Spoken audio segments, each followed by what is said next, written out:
School is back in session, which means school buses are back out on area roads. But every year in La Crosse, some drivers continue to illegally pass buses, creating a potentially dangerous situation for kids. In tonight's Assignment Education Report, Lisa Klein is here now to take a look at how often drivers are ignoring the safety lights and stop signs on our school buses. Last month, the National Transportation Services Group reported school buses were illegally passed almost 80,000 times in one day. The survey was done on May 3rd, with 30 of the country's 50 states reporting. In Wisconsin, there were more than 800 violations on that one day. 2 of those violations happened in La Crosse. Well, I talked to the safety coordinator at Go Right Way, which provides busing services for the La Crosse School District. She said her drivers see about 100 violators each year.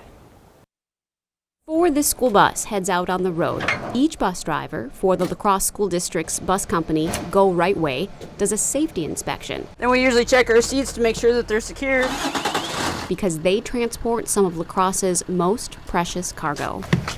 But while a bus driver can provide kids with a safe ride to school, once they get off the bus, a child's safety also falls into the hands of the people driving on our streets. We don't want any of our kids to get hit or, injured. Elizabeth Keeney has been driving bus for 16 years and says people who drive around a stopping school bus create a dangerous situation. I see it all the time. They're in a hurry, impatient.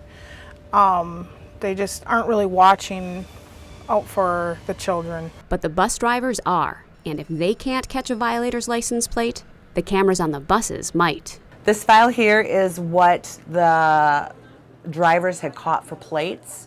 Double this. That's how many people probably have gone through the red lights. Here's proof.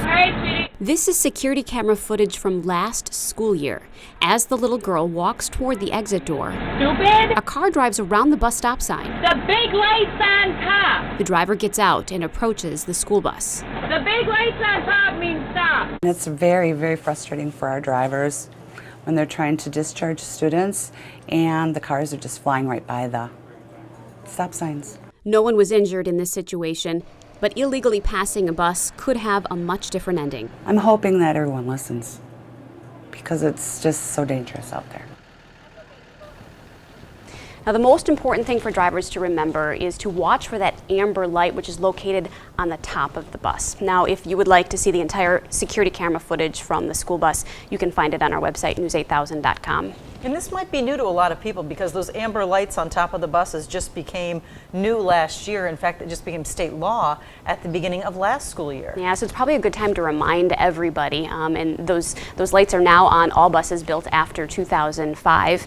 The idea behind it is to give drivers additional warning. So much like that yellow light at a traffic stop, that's our warning to slow down. That's what that amber light is telling drivers on the top of the bus. You need to start to slow down and prepare to stop. It's not like hurry up and get past the bus to beat the stop sign. It's slow down and stay behind the bus.